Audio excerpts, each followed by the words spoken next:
I think one of the dangers in the American church is that sometimes we think that if people just know about Jesus, that's the same thing as knowing Jesus.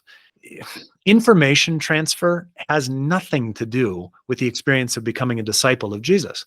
And so I read these books where they're filled with all these like polls and numbers about how the church is like losing people and the young people are all walking away. And my rebuttal to that is you never had them to begin with. You were just trying to inculcate information into their brains and somehow hoping that that was going to do something.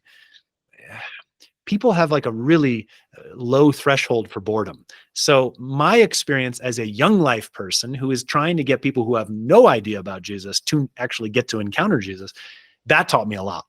Because if I was going to stand up in front of people, I first of all had to really know Jesus. I couldn't like wing it, having not walked with him at all this week, and expect that they wouldn't be bored or at least read between the lines and say, this is just a bunch of information.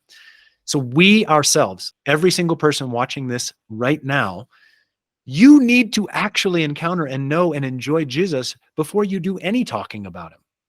For you to get up and like give your most amazing sermon, not having walked with him ever or this week or today, well, it rings false. We have to walk with him before we can talk about him, write about him, do anything for him. Otherwise, the world just says, well, it's just one other philosophy of life.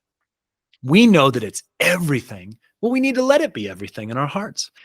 We actually need to write sermons that are artful, interesting, experimental.